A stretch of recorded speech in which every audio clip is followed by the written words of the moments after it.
Welcome to Pratap classes. दोस्तों, Pratap classes के YouTube channel पर आपका स्वागत है। आज है 15 अप्रैल 2026 और 15 अप्रैल 2026 के जितने भी इंडिया और वर्ल्ड के जो करंट अफेयर्स के क्वेश्चन बनते हैं, आज उनका अपने डिस्कशन करेंगे। पूरा वीडियो ध्यान से देखना और लास्ट में आपसे क्वेश्चन पूछूंगा जिनके जवाब आपको कमेंट बॉक्स में देना होगा। आज अपने पढ़ेंगे एशियन रेसलिंग चैंपियनशिप 2026 में भारत के पदक, महिला एकल खिताब 2026 मियामी ओपन में किसने जीता और बिहार के नए मुख्यमंत्री के रूप में कौन शपथ लेने जा रहे हैं, इनकी आज हम चर्चा करेंगे पूरे लेटेस्ट न्यूज़ के साथ में। डेली आपको सुबह ये 7:30 पर ये करंट अफेयर्स की क्लास आपको मिलती है। जो भी साथी bank, UPSC, SSGD, RAS, railway, first grade, LDC, कोई भी एग्जाम हो, उन सभी एग्जाम के लिए डेली आपको ये करंट की क्लास मिलती रहेगी। तो सभी साथी एक बार करेंगे सेशन को लाइक शेयर। सभी साथियों को प्यार भरा नमस्कार, गुड मॉर्निंग। सबसे पहले हमने कल 14 अप्रैल को क्या पढ़ा? हमने पढ़ा भारत और उज्बेकिस्तान संयुक्त सैन्य अभ्यास दुस्त लीग का 7वां संस्करण कहाँ हो रहा है? तो नामगन यानी कि गुरुमसाय फील्ड ट्रेनिंग एरिया में। भारतीय नौसेना के 6 मई कमांडर सम्मेलन 2026 का पहला संस्करण आयोजित हो रहा है दिल्ली में।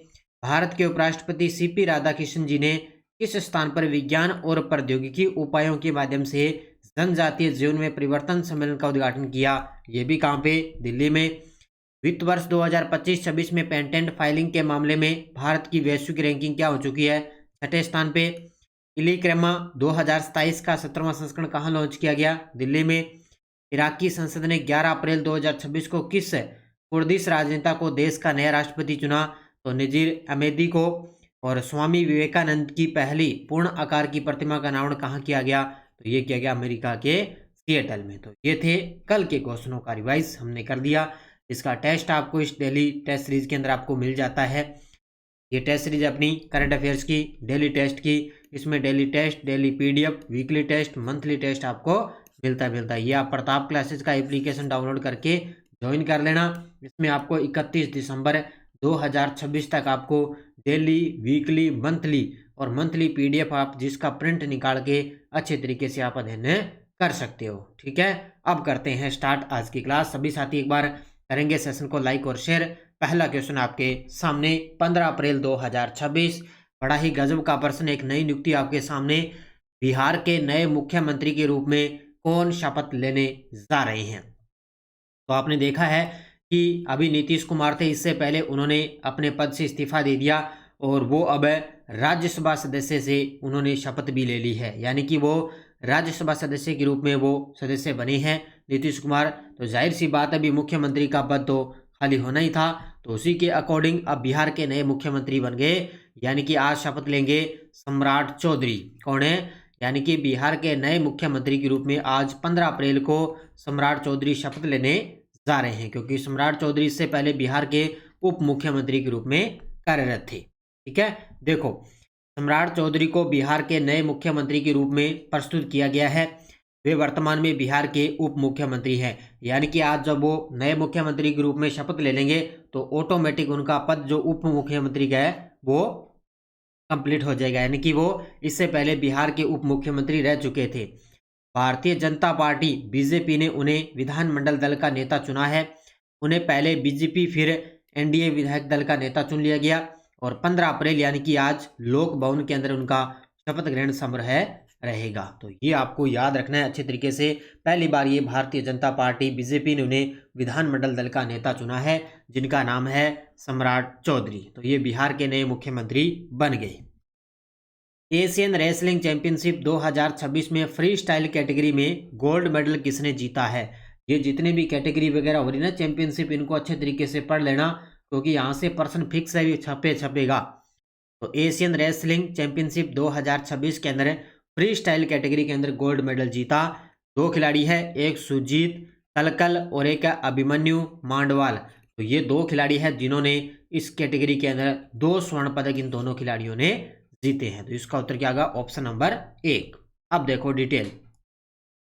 प्रतियोगिता है एशियन रेसलिंग चैंपियनशिप 2026, कहाँ पे? बिश्केक आयोजन स्थल है बिश्केक। और भारतीय खिलाड़ियों का प्रदर्शन, इन्होंने पहलवानों ने शानदार प्रदर्शन करते हुए इसके अंदर 2 स्वर्ण पदक जीते। एक खिलाड़ी हैं सुजीत कलकल, इनकी कैटेगरी 65 किलोग्राम फ्री स्टाइल के अंदर इन्होंने पदक जीता और फाइनल में हराया उमीदजोन जलालोव, उज्बेकिस्तान के हैं, उनको फाइनल के अंदर इन्होंने हराया। इसके अलावा 2 नंबर पे है अभिमन्यु मांडवाल, इन्होंने कैटेगरी 70 किलोग्राम फ्री स्टाइल के अंदर फाइनल में किसको हराया? टोमोर ओचिरिन तुलंगा, ये मंगोलिया के हैं, इनको फाइनल में हराया था। और भारत ने टोटल इसके अंदर 17 पदक जीते हैं, 2 गोल्ड, 6 सिल्वर और 9 ब्रॉन्ज जीतकर इसके अंदर 5वां स्थान हासिल है किया है। ये आपको याद रखना है, टोटल भारत ने 17 मेडल जीते जिसके अंदर 5वां स्थान प्राप्त किया है। 2 स्वर्ण आगे और दोनों स्वर्ण मैंने आपको बता दिए, सुजीत कलकल और एक अभिमन्यु मांडवाल। इनका फाइनल याद रखना कि फाइनल के अंदर किसको हराया है।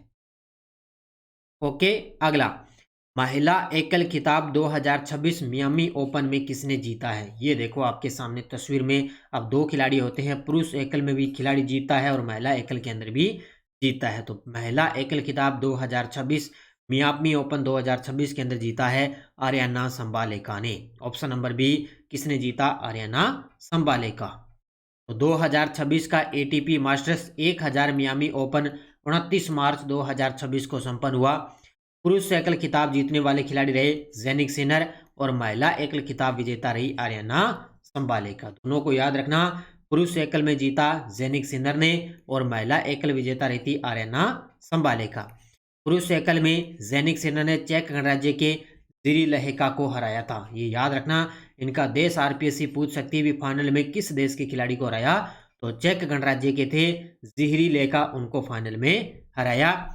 और विश्व की नंबर 1 टेनिस खिलाड़ी आर्याना संबालेका ने मियामी ओपन के फाइनल में अमेरिका की कोको गोफ को हराकर अपना सनसनाइन डबल पूरा किया है। तो इन्होंने किसको हराया? कोको गोफ को, अमेरिका की, और ये उपलब्धि हासिल करने वाली 5वीं महिला खिलाड़ी ये बन चुकी हैं। तो सीधी सी बात है कि पुरुषों के अंदर तो जेनिक सिनर ने जीत लिया और महिला के अंदर आर्याना संबालेका ने जीता है।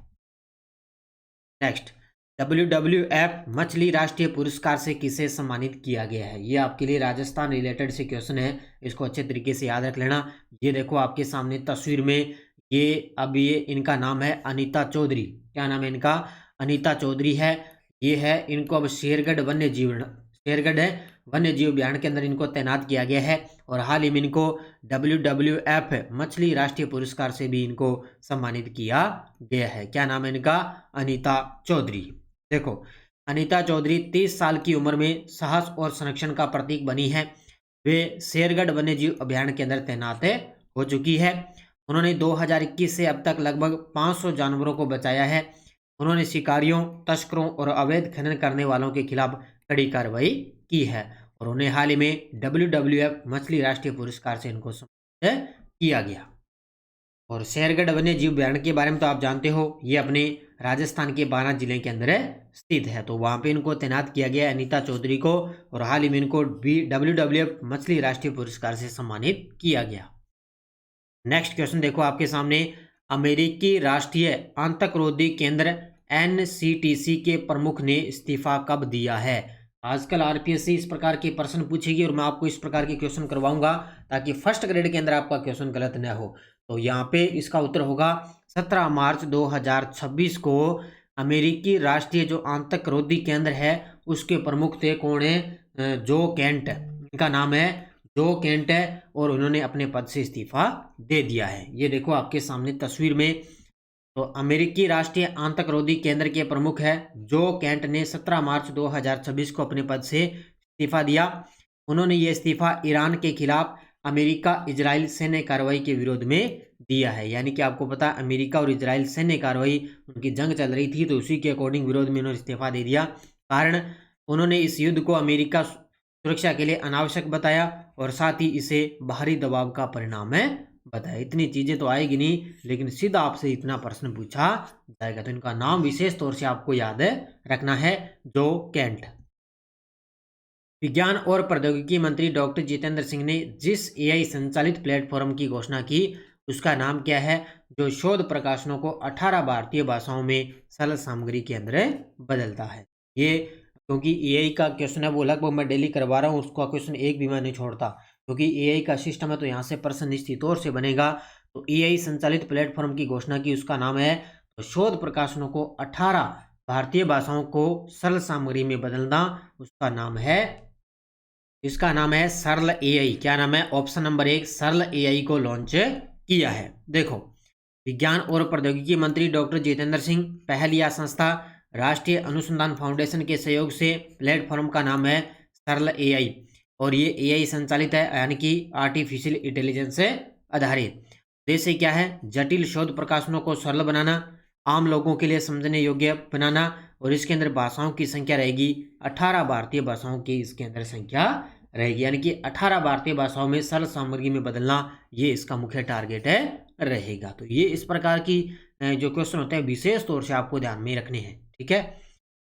सावन बर्लवाल ने 12 अप्रैल 2026 को एनएन मैराथन रोटरडेम में कौन सा ऐतिहासिक रिकॉर्ड तोड़ा है? ये देखो आपके सामने चर्चित खिलाड़ी में बड़े गजब के खिलाड़ी हैं और इन्होंने एक मैराथन के अंदर रिकॉर्ड तोड़ दिया। तो इन्होंने मैराथन राष्ट्रीय रिकॉर्ड में 48 साल पुराना रिकॉर्ड इन्होंने तोड़ा है। तो मैराथन राष्ट्रीय रिकॉर्ड में 48 साल पुराना रिकॉर्ड तोड़ा। इनका नाम है सावन बर्लवाल। इन्होंने एनएन मैराथन रोटरडेम में कौन सा ऐतिहासिक रिकॉर्ड तोड़ा? मैराथन राष्ट्रीय रिकॉर्ड तोड़ा है 48 साल पुराना।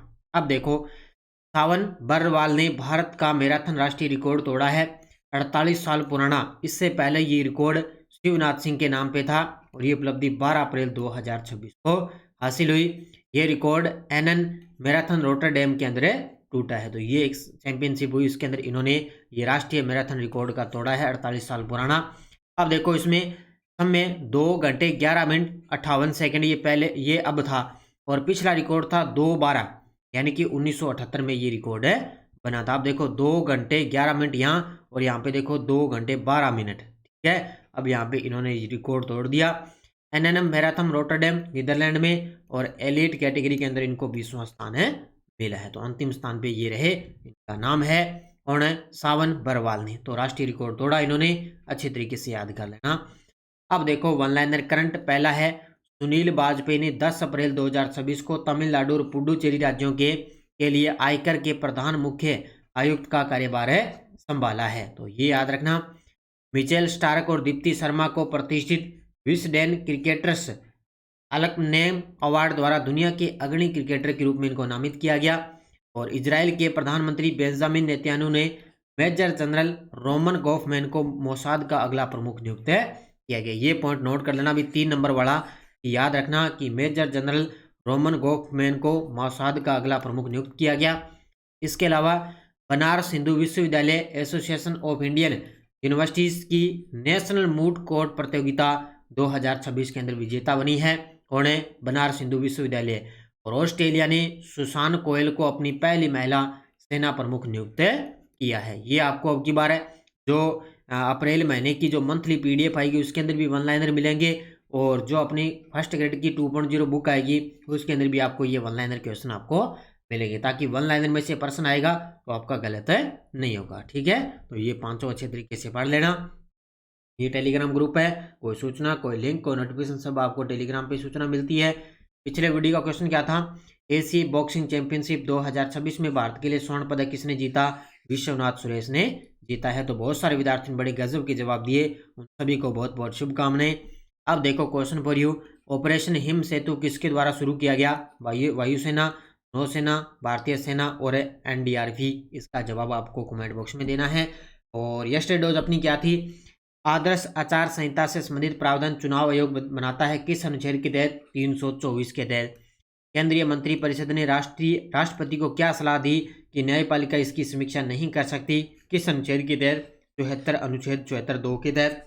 और कोई विधेयक धन विधेयक है या नहीं, इसका निर्णय लोकसभा अध्यक्ष से करता है। ध्यान रखना, हाँ करता है। अनुच्छेद 127 के तहत तदर्थ न्यायाधीशों की नियुक्ति का प्रावधान किस देश से लिया गया? तो ये लिया गया फ्रांस से। ये आपको याद रखने हैं चारों के चारों अच्छे तरीके से। अब देखो नेक्स्ट डोज।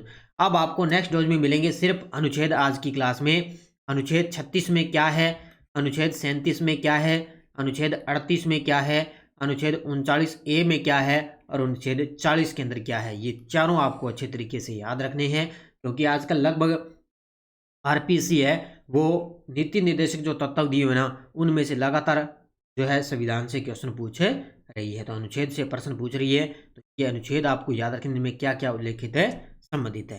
ठीक है। और ये अपनी फर्स्ट ग्रेड की 1.0 बुक उपलब्ध है, ये ले आना। सबसे पहले इसका अध्ययन करना है, उसके बाद में 2.0 आएगी स्थूल व्याख्याता की कर्नाटक की। हमारी टेस्ट सीरीज भी चल रही है प्रताप क्लासेज एप्लीकेशन में, और ठीक है। और ये second grade plus PT third grade की टेस्ट सीरीज है, और एलडीसी है, सीएटी है, इन सब की टेस्ट सीरीज चल रही है। इनको आप अच्छे तरीके से ज्वाइन कर सकते हो। तो सभी साथी करेंगे वीडियो को जाते जाते लाइक शेयर। ये थी आज की अपनी करंट अफेयर्स की क्लास। सभी साथी वीडियो को एक बार भी लाइक और शेयर किया करो, क्योंकि लगातार आपको ये डेली करंट अफेयर्स की क्लास मिलेगी, मात्र 15 से 16 मिनट की ये क्लास। तो धन्यवाद। जय हिंद, जय भारत, जय राजस्थान।